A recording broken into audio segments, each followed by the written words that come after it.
Hey Tilly Peeps, back again with another video today. Um, First, some housekeeping. Well, first I gotta introduce my guest. This is my fiance, Caitlin. Hi. She's been in a couple other videos, but she's gonna be very helpful today. And the topic of this video, the psychology of pipe smoking. She has a bachelor's degree in psychology. Yeah, just a degree. I don't practice it. And mind you, I got that degree in 2017. And everything today, psychology related, psychology research has a half-life of 5 years. So everything here, just take with a grain of salt. Or, a nice chunk of Himalayan pink salt. Oh boy. Anyway, well, for some housekeeping, we got a antique shop find that I got, a Paul's Pipe Cayuga Pipe Speg. I got it for $15. I believe it's a bulldog shape, but I kind of messed up when I was cleaning it up. I smoked a couple bowls of it, and I was like, this tastes funny. And then I felt like bleach in my sinuses, so I didn't clean the stems properly when I, did the OxyClean method or whatever, the bleach method, and cleaned those.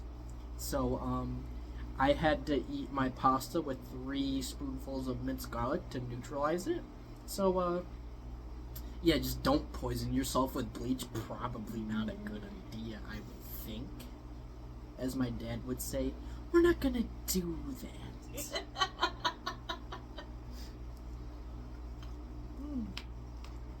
That explains the garlic. I was wondering, like, what is he doing eating raw garlic with pasta? But to each their own. I just thought maybe you wanted a bit of extra flavor, but hey. Yeah, I just need to neutralize that. Alright. Psychology. Anyways. So first, we're going to be talking about one of everyone's favorite topics, pipe acquisition disorder and tobacco acquisition disorder. So, the reason why people would probably be doing this is collecting gives you a way to connect with similar people, or, sometimes the collecting hobbies, let's be honest here, it's a dick measuring contest with some people. And there's a lot of people that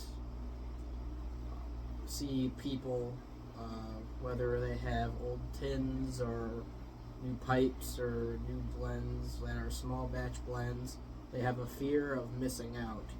And you have times you have to ask yourself, like I did recently, that kind of helped me, had some ideas for this video. I had recently bought a tin of Dunhill Aperitif on tin bids around $35, and I thought, well, at the pipe show in Chicago about a year ago, it was $50. So I was like, oh, I got a good deal. But when you think about it, a tin of tobacco is what, $12? Do I really need I barely even knew what aperitif was. I just barely knew about it at all. Do you really need something like that? And is it worth it for a 7-year age tin of stuff that I didn't even realize it before buying it, that I have 8 ounces of Esoterica and Soaked to Bed in my cellar. That's just that version but better.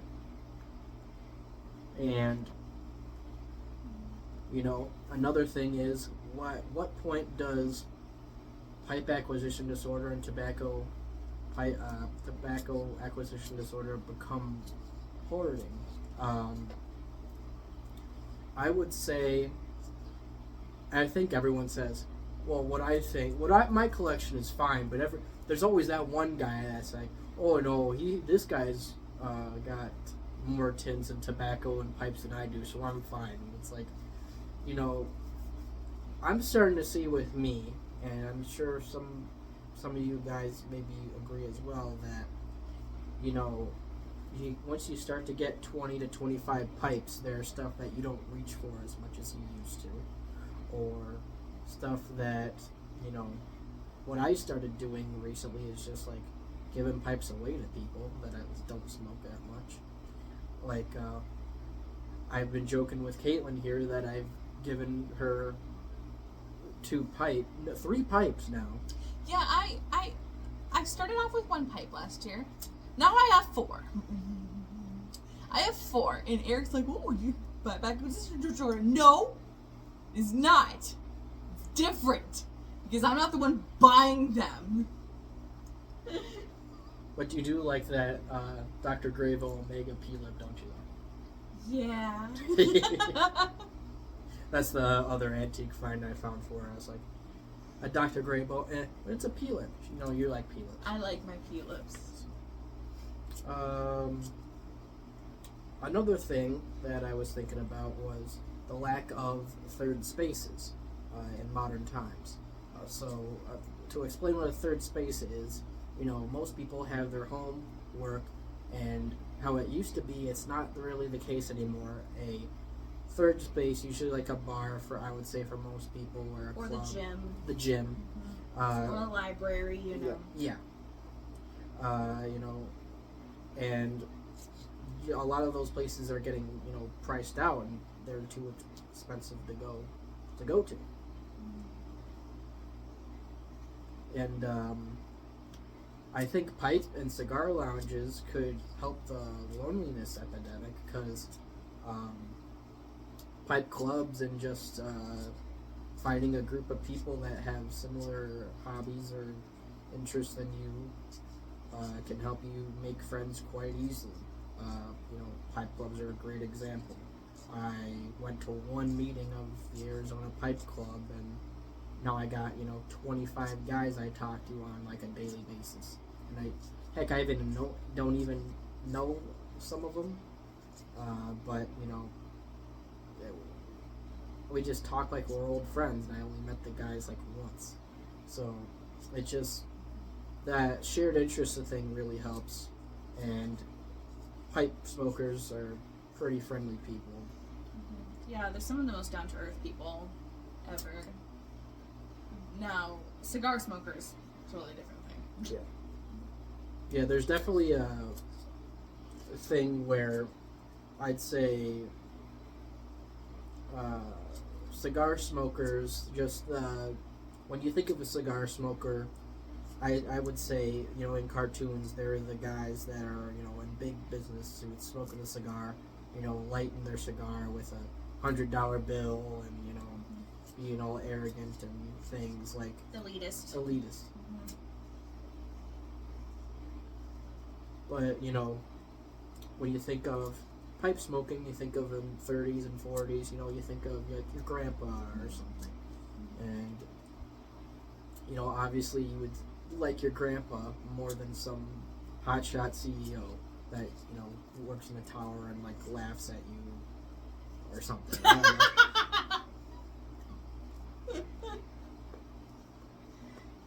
So, yeah, and people are way more willing to share their tobaccos or things like that. There's a lot, like, you know, the buy, swell, swap events at, you know, the Chicago pipe shows and other shows. You know, tobacco trades. There's a lot more of that going on in the pipe community than the cigar community. Aren't you doing a trade? Yes, I am. I'm organizing a trade, actually. I have 8 ounces of Stonehaven, I think from 2022, and I think, as some of you know, that Smoking Pipes had an Esoterica drop maybe a week ago, and, you know, that's still sold out within 2 minutes. So there's definitely like a sociology like aspect to it. The fact that humans are social creatures, and we, you know, crave, you know, to be seen and heard by other people. That definitely makes a lot of sense. Can I make a comment on the pipe acquisition and tobacco acquisition? Of course. This is more of a physiological thing. And you hear this all over the internet now. It's kind of a buzzword, but dopamine hits. Yes. Yeah, like it's even like you know, same with like it's like the same as, you know, just buying anything, you know, that you like, you know, like retail therapy, you know, dopamine hits. It's, I don't know, more of a physiological response than psychological, but that could be, you know, I don't know, insightful. Yeah, I think that's a good idea. Thank you. Let's see here. Thing about pipe shapes.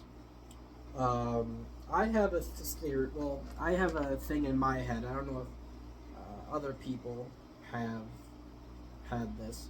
For me, for some reason, I prefer straight pipes, such as this one, for strictly for Virginias. I do have pipes that are straight with larger bowls that I use for mostly Latakia blends, but I always feel weird using that straight pipe for Latakia blends just because of a psychological thing.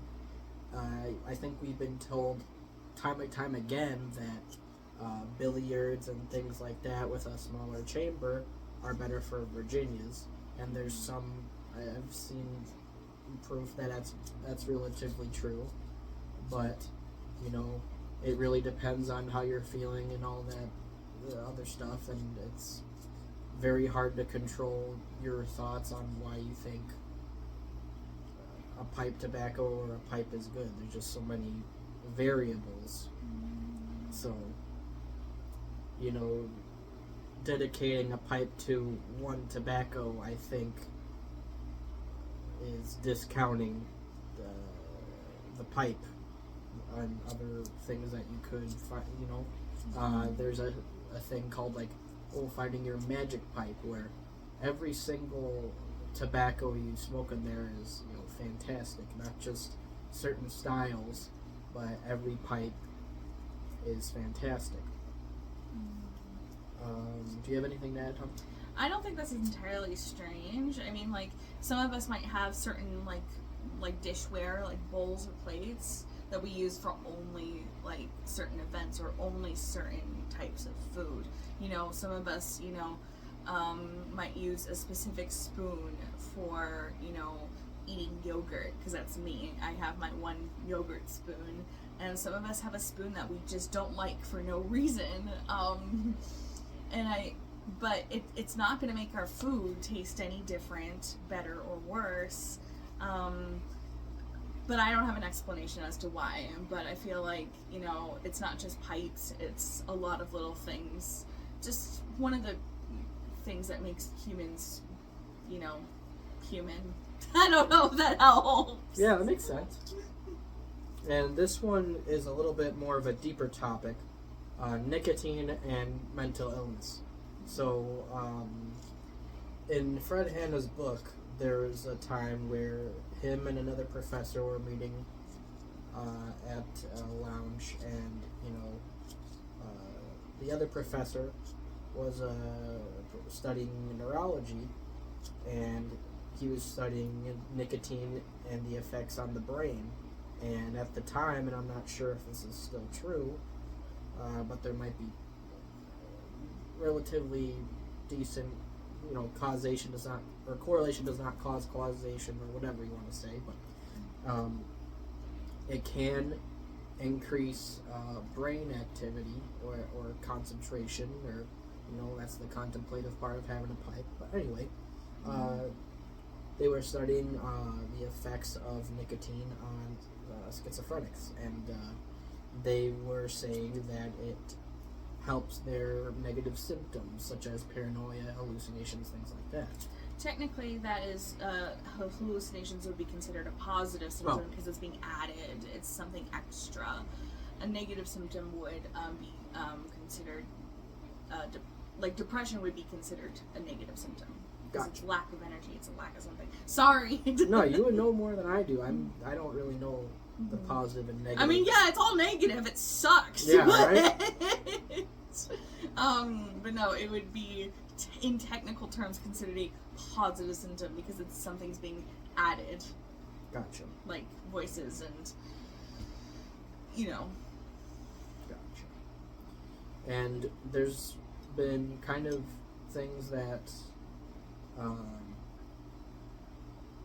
people with schizophrenia, I've done a little bit of like, Reddit detective, research, but there around 75% of schizophrenics ingest some sort of nicotine, and a lot of mental health facilities are banning smoking. And is that Is it ethical? is it ethical? Yeah. People say, well, smoking is not a human right, but I'm not a doctor, obviously, but Is it ethical in I mean, so much is taken, when one is checked into a mental hospital, phones are taken, for obvious reasons, not just not just having the ability to connect with, the outside, but also just to, in a way, start to heal yourself. I'm not going to go into that really, because, but anyway, but your clothes are taken, you're dressed in gowns, anything else, most things, even things as simple as makeup, they're taken. So much is taken. Is it really a good idea to put some, induce, like withdrawal behavior for someone that's trying to get treatment for mental illness? Withdrawals from nicotine, for instance. I don't know, because I haven't done that much work in mental facilities, but that is definitely a question. I didn't know that they were starting to take away smoking. Yeah, I'd say around 50% of those institutions have gotten rid of smoking, even in the outside, which, I mean, yeah, because no one wants to be in there, so I guess there's like an escape, but if it's monitored, I don't, it's a weird, complicated thing. It's very complicated. And, it kind of sucks already. Why would you want to make it even more shitty? Yeah. I mean, it's hard enough, I think. It's definitely hard for people who are in there for mental illness, but also have addiction to harder drugs, meth, coke, maybe fentanyl. I don't know. Do you get withdrawals from fentanyl? I don't know that much. I think it's an opioid, so most likely. Gotcha. Yeah. But smoking cigarettes is illegal. If you're over the age of 21, of course. And I don't know. It's such a mess. It's very messy. Mm-hmm. But so is that what you found? Is that it can help ease these symptoms? I mean, it's not a cure-all. Obviously. Because otherwise, if it were a cure-all, then cigarettes would be one of the most sold commodities. Antipsychotics wouldn't be $700 for a whole month. Yeah, exactly. But it does help calm the brain. Yeah, well, you would think that nicotine would make you more alert, and to an effect it does. It heightens your cognitive abilities, but it depends on the form of nicotine and the person ingesting it. With a pipe, you're a lot more focused on being mindful on breathing, and that could slow down whatever you're being anxious about, and as well as the chemical, or there are lots of variables, things like that.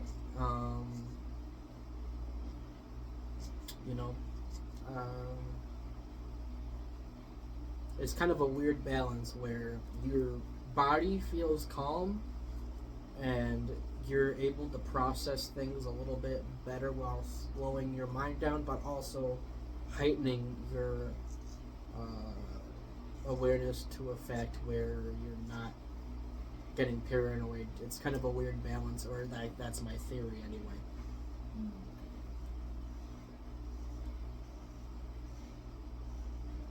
I feel like that's also a hard subject to do research on just because of the ethics. Oh, yeah.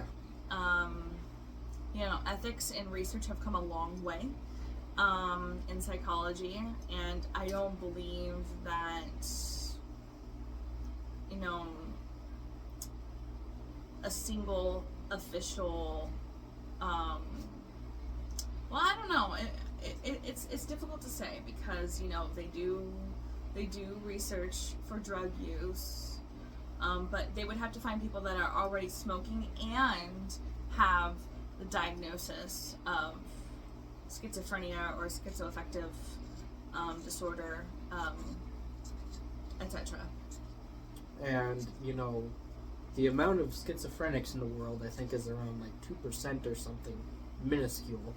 And then finding the, I can't imagine it being more than 1% of schizophrenics that also smoke a pipe. So it would be almost, or pipes, it would be harder, but just schizophrenics that smoke it'd just be really hard to do any type of studying that would come conclusive. Exactly. And plus, like, with the way that schizophrenia manifests itself, doing research or getting someone who has that to agree to that kind of research, it would be very difficult because, the paranoia. Yeah, and they're not very fond of doctors in the first place. So No. Going to a doctor voluntarily to do tests, I can't imagine they'd be very fond of that. Yeah. So right now it's just speculation and educated guesses, which is fine as long as we aren't passing them around as fact. That's true.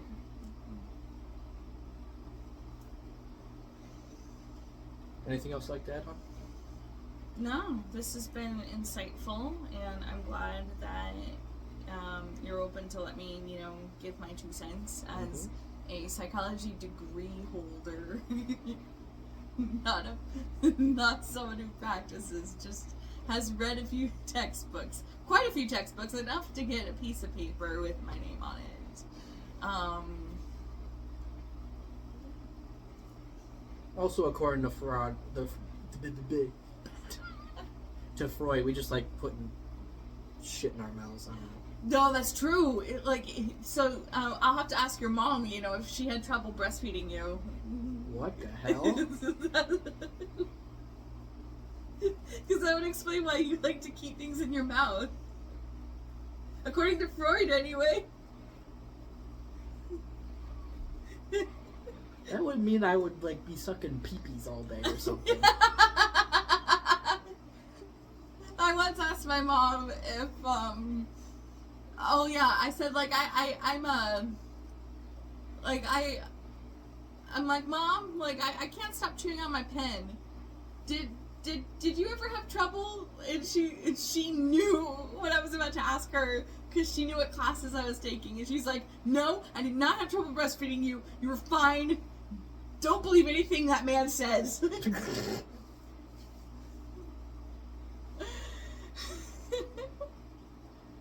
We can cut that part out. That's fine. Oh, great. Yes! Anyway, as Freud said, maybe a cigar is also a cigar, a pipe is also a pipe.